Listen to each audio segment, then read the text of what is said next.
9/11/2024, Chapter 7, The 12 Attributes of the General.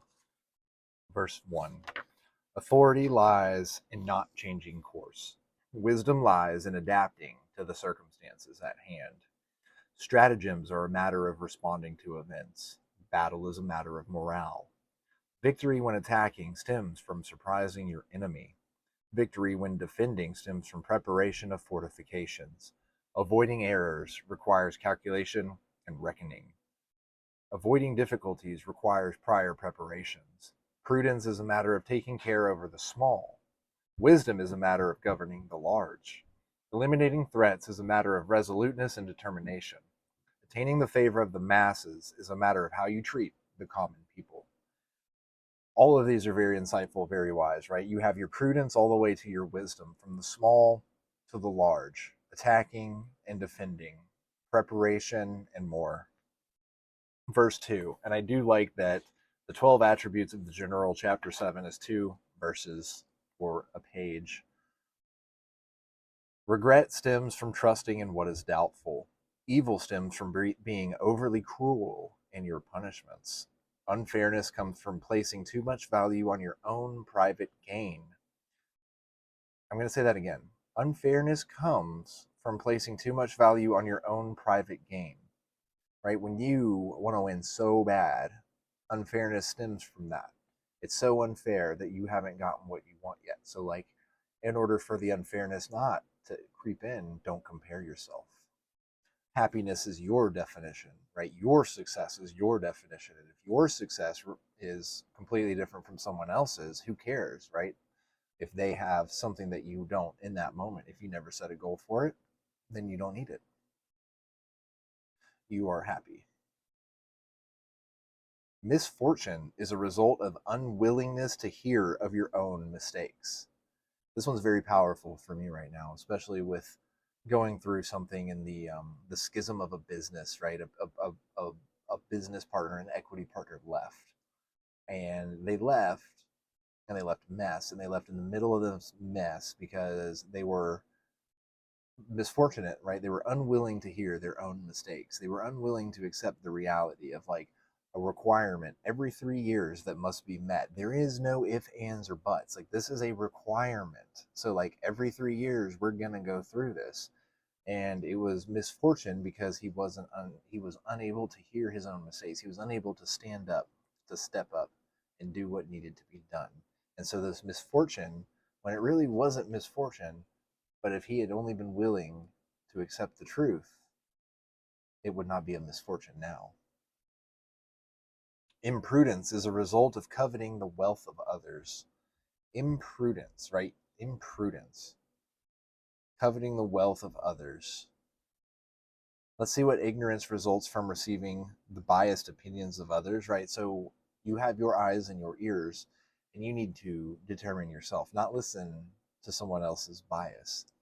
Impotence results from reckless actions. Narrowness of thought comes from remaining distant from the talented and worthy. Narrowness of thought comes from remaining distant.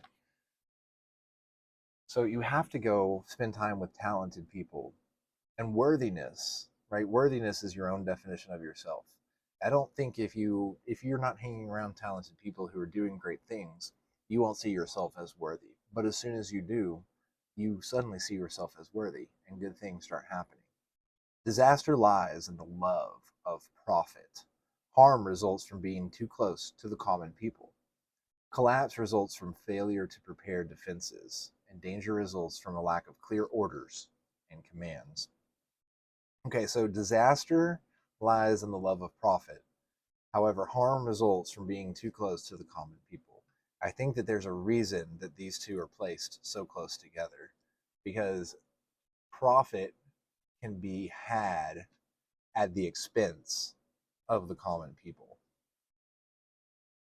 Harm resulting from being too close, because people will always take advantage. I think this is a very interesting and insightful way to put both of those together. And so what we're going to do is I want to make sure that I'm thinking of the right word for imprudence. Go to Merriam-Webster.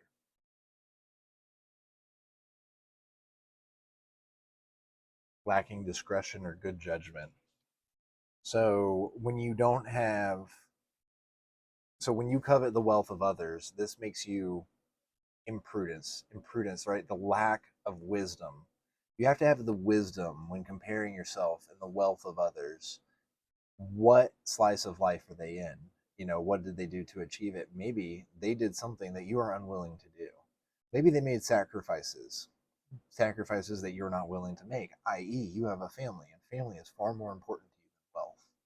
Family being the most glorious thing of human creation. The ability to have a family and to be together and have togetherness supersedes so much more than material things. That love, that connection, right? And so this lacking wisdom, this lack of good judgment can come from that momentary desire of someone else's stuff when you already know what's the most important to you, right? And some people don't have good families. They don't have that love. They've never had that emotional nourishment growing up. And so they fill that void with material possessions, lacking the emotional and fulfilling experiences that a family has given them. And so for these people, while they may seem wealthy, they might be empty and they might be lacking and they might be hiding from something. Hopefully that's not the case. Hopefully everybody is happy and everybody seeks and finds their purpose and their meaning. And so with that, we were going to close out September 11th and move to chapter 8, the understanding of martial affairs.